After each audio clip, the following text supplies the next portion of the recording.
Check again. 21 MB per second.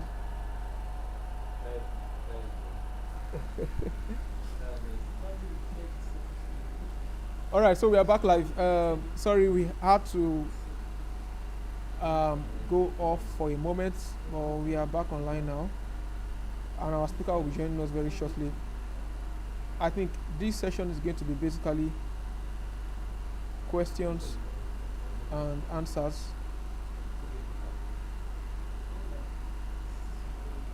This session is going to be basically questions and answers. So our speaker will be joining us very shortly. Let's endeavor to. All right, Mr. Aki, you're back online. Let's continue this ride very quickly. Now I'm having PTSD because of. I don't want to finish now. All right, can you see me?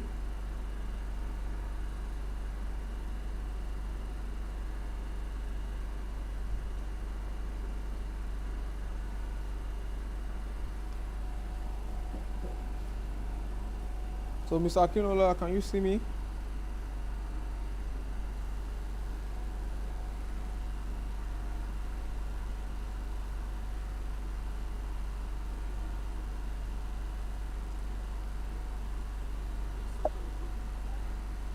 Okay. All right. So I will tell you where you stopped, and you continue from there. Then I will ask you one or two questions. Then we'll end this live stream. Let me call you back. They already, I think they have come back live. Thank you. Okay, yeah, we're live. So you can bend the camera again. Yeah. Can you hear me? Yeah. Just bend the camera. Okay, I'm coming. Just tilt it.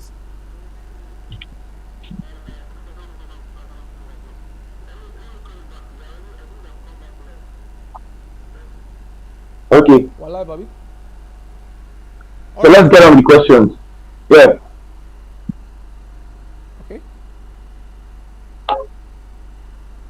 Okay, so you stopped when you were talking about when they saw Jesus walking on water and they said it was a ghost. Can you continue from there? Yeah. All right. Yeah, so, and I believe that's what happens to many of us. We tend to demonize what we do not understand. Okay. And and I believe that God wants to bring us to a point whereby we are at the same frequency with what He's doing. And the gate said something. The gate said that if you want to probably become wealthy or become rich, you know where the world is heading to and get there first. Wow. You have to look at, oh, this is where the world is heading to, and you get there first. Wow. And it's true. Imagine if at the time when I blocked this, I remember when we were in school then, Clinton, he used to be my roommate. Clinton used to talk about blockchain, and I'm like, you know how cryptocurrency, bitcoins, and I was like, which one is bitcoin? To us, it was nothing then. You can hear me, he was saying he used to earn for me. I'm like, nah. But fast forward to COVID time, a lot of people, like, if you were, and the thing about that thing is that the human mind is designed to interpret things based on what it has interfaced with, what it has seen, or what it has heard. You get, or what it understands. If the human mind, if it goes through its file and it sees, and that's where fear comes from. For example, if one creature comes out, imagine if you've never seen a dog before, and then you've seen animals, and you just went out in the night, and you saw one creature, that's a dog. The kind of fear that will enter into your body, because what at that point in time, the human mind begins to search its files and say, oh, I've seen this kind of animal, but what kind of animal is this? So fear comes from the fact of the mind does not understand what it's seeing. You get, and it's the same thing. For example, it even happens to when God begins to show you certain things like your dreams or visions. If God shows you the fullness of the vision what He wants you to do, you will just fall down and say, no, I don't want to do this thing, because you be afraid. It's like God sending those guys into the land and they're saying, oh, they're like grasshoppers, and they're like giants. Do you understand? Because as far as the human mind has not interfered with it regularly, it tends to doubt or fear. You get, that's how many times God will be saying, don't fear, because immediately fear enters, it tends to destroy what He wants to do. You get, And so when they have seen that thing, they call it a ghost, and it plays. If God is going to do a lot of things in our lives, or for us as Christians, we need to ask God to renew our minds. We need to say, God, for the imagination we like. We need to say, God, we want to be at the forefront of what you are doing. Because if at the end of the day, if we are always at the consumer end of the food chain as believers, we will be eating our life, because they can decide that they want to do this, they don't want to do that. Do you understand? Yeah. So we need to ask that our mind be renewed. We need to ask that the old wine skin be taken away. We need to say, God, we see what where you're heading to, because I believe, David, I believe that the world, I believe, first of all, and I tell myself this, there is no such thing as impossibility. Impossibility comes as a result of absence of revelation. And if you check out through through the world, or through history, through innovation, Yeah. we find out that men that have had major breakthroughs in innovation, in technology, once upon a time, human beings will laugh at them and say, "Oh, what are you doing? Yeah. What are you doing? What are you trying to do?" Yeah. Because at the end of the day, when you want to confront something that's new, or something that has never been seen, you must understand that it takes a lot of momentum. If, for example, it's like a car. If you want to start a car, it's initially, or to cause that initial inertia, it's usually Hey, the network.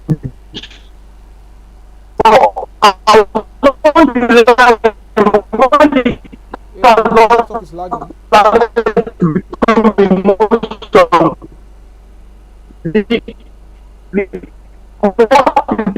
Oh, the network is lagging.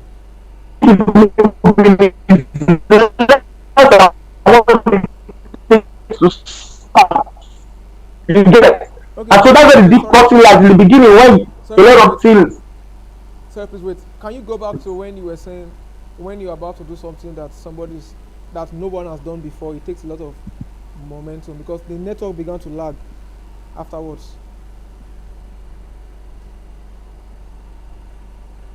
Okay, okay. So when you want to do something that has not been done, and I know we are talking about tech, and we are talking about innovation, but the theme of this conference is into the future. So I don't usually move fast. So I don't draw me back. So something that has not been done. For example, like a car. The force it takes to start a car, or to give a car its initial movement, is usually much higher than what it takes to keep the car in motion.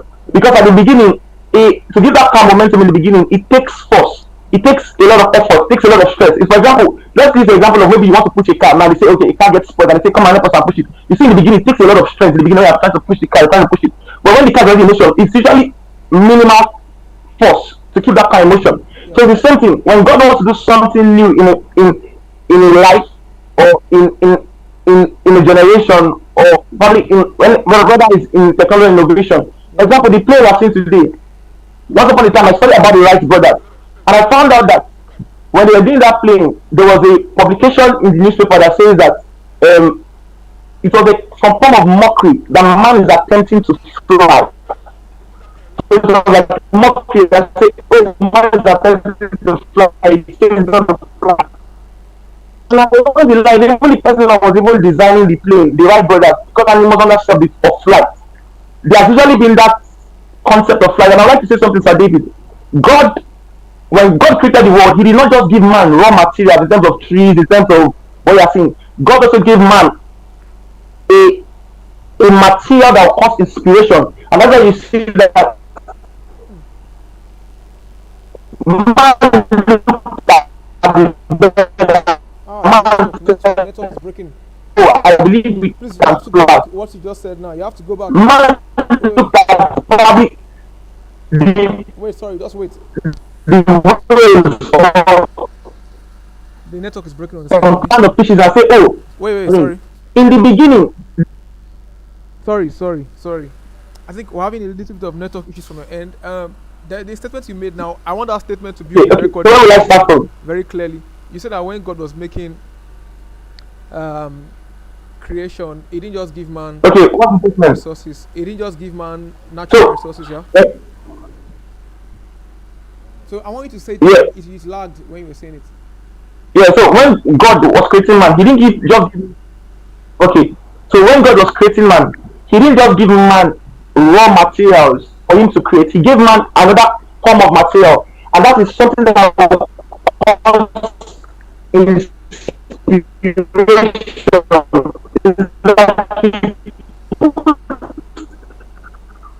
It's like what was possible in the blueprint of creation. So when man saw the birds, and man would have been, and I understand that yes, knowledge is possessive, but when God puts, the man can see that oh, there's a possibility the fishes that they went under the sea and also go under the sea, and that's how the thing about a train. I think it's somewhere in Asia. When they were doing a train in Asia, this train is supposed to fly to go at a very fast rate.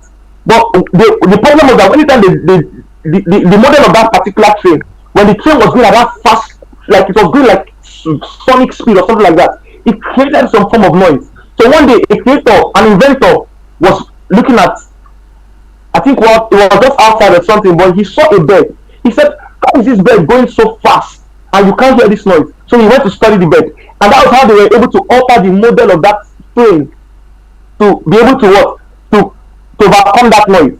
So when God created human beings, He put it's and see once human being cannot conceive what they are trying to create, and many of us know this this character in X-Men, Nightcrawler. Yeah, nice color. And you know, Nightcrawler used to like disappear and appear. I with Mr. Anywhere you David. can see that, you can disappear. Nightcrawler used to disappear and appear. Anywhere he can see, he can appear. If he Yeah. can't see that place, he can't appear there. And that's how human beings are. And if you, for example, even Abraham, when God told Abraham, "You be a father of many nations," Abraham could not conceive what it means to be a father of many nations. Yeah. One day God called him. He said, "Look at the stars in the sky. Look at the stars upon the seashore." He was trying to give Abraham something that his mind can. When he looks at it, he said, "God told me that, oh, my children shall be like the stars in the sky and the stars of the seashore innumerable."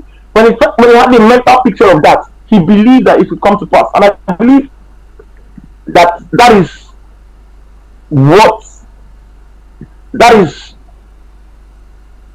how God designed man. But the problem is that when God wants to do something new again, there's usually opposition. There's usually this opposition, and there's a word for it. They are called Luddites. So I think in the early 18s or 1800s or 1900s, I can't remember, 1800s or so, when industrial age began, and okay, it started with the loom. They call it loom. For sewing before then, workers used to sew like manually and stuff. So somebody came up with an invention that would make the whole sewing process so easy. So they call it the loom. So then they they came up with and I'm coming. I need you to understand this point very well, because that's the same thing we are still facing with when people say AI is going to take our jobs or this is going to take our jobs. People that are smart to understand that it's not about AI taking our jobs. It's ourselves positioning. How can we make this thing a tool instead of seeing it as a competition? Mm. Do you understand? Yeah. Because in the future to come, any business that does not integrate AI is going to crumble, it's going to fail. If you can't integrate artificial intelligence into your workspace, into whatever you're doing, you're going to fail. It's not about saying we are fighting against. You can't fight against against this trend. Do you understand? Yeah. So we got to find how can we position ourselves. Oh, So in those that's days, a very they heavy were statement. I think that's a very bold one there. That any business or enterprise that doesn't incorporate AI yeah, is going to fail. it, Maybe it's going to crumble. You can't fight against it. yeah, So in those days, those guys were called the Luddites because it was spearheaded by a man called Luddite or Led Ludius. I can't remember his name, but it was that they were saying this industrial machine is demonic or is wrong. They were like, how are we going to work? How are we going to see food? Is how we going to put food on the table of our families? Because they were seeing it as an opposition rather than something that will make their lives easier. So they raised a strike. Or they went on the strike and say, no, we are fighting against it, we are fighting against it. This has been the problem of human beings for a long while. When an innovation comes, there's usually this fear that, oh, and especially the people that have invested their life in a particular craft or something, They see it as oppositions. You get, Mm. for example, now imagine design. If you spend your years, 15 years as a designer, and somebody that just didn't know about design, they just tell you, yeah, and Okay, I think the audio of our guest speaker is fluctuating. It's going to come back active now. I think the last point he mentioned was that. Okay, can you hear us now? Okay, unmute your mic now. Okay. I can hear you. Yeah, can you continue? I can hear you. Continue. Yeah, so Yeah. what was I saying again, please? So you were saying that um, when innovation comes, um, if I'm to put it in my own terms, I don't know how to put it in my own terms, but Yeah, yeah, we should not see it as an opposition. yes. Yeah, continue. And that's the truth. We can't see, and a lot is come. See, and I want to say something. We've talked about innovation and how innovation, evolution of innovation is, and we've talked about how there's usually opposition to, and it's not just innovation, it's even in the world. For example, when we take hear things of like Apple Gospel, and now people are saying Apple Gospel, a lot there was a point in time you can't say Apple Gospel, you can't say it Yeah, because according to the church, we've not seen something like that. So it's even in human beings, in our biology. Many times when your body in comes in contact, when you take something like even a drug, that drug is supposed to help you, but because your body sees as a foreign body, it tends to create some form of defense mechanism in initial state. And sometimes when you are sick and you take some kind of drug, you find out that maybe your temperature begins to increase or begins to feel somehow. yeah, At that point, is your body is trying to is raising up a defensive mechanism because it knows that this thing is foreign. yeah. But along the line, it begins to and Adapt. there's a danger to it. We may not have time to talk about the danger to accepting things like that. We may have time to talk about it. I'm trying to say that when something new is when I'm about to break into something new, and now we are saying AI because now to an extent we've accepted it. Let me just say we've even accepted it. We've not accepted it fully, but we've accepted it. But imagine you talking about it. Oh, since I didn't even the telephone that was created Yeah, when Alexander Bell created the telephone, they opposed him. They said, no, what do you mean that you can't be in your house and talk to somebody in another place? They were saying that you are trying to homes and enter into their own homes. Do you understand? yeah, So these are the kind of defensive mechanisms we build as human beings to things that are new. You get it was not like social media once upon a time when some pastors will see social Facebook, they'll say no, Facebook is of the devil, you should not be on Facebook, you should not be on this. yeah. Very But true. the problem is that we thank God for where we are now as a body, as Christians. We thank God for where we are now. But do you understand what it means if you had jumped on some certain things earlier? It would have broken some kind of time you used to get to some certain things. Why some people were fighting against movies and were saying movies are bad, movies is not of God. Hollywood was building empires, occultic empires, demonic empires. Do you understand what it means? Yeah,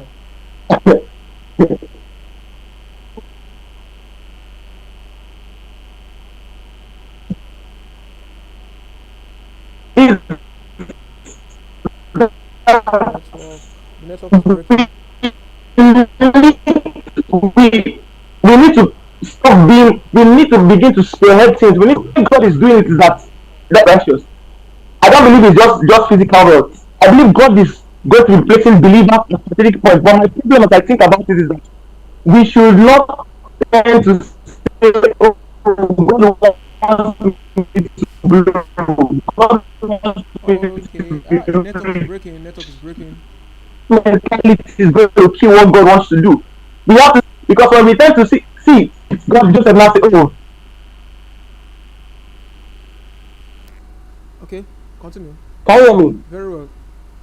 So we'll be rounding up. Okay, by 10:50, I'm going to ask you Can you hear me? questions. Yeah, I can hear you very well.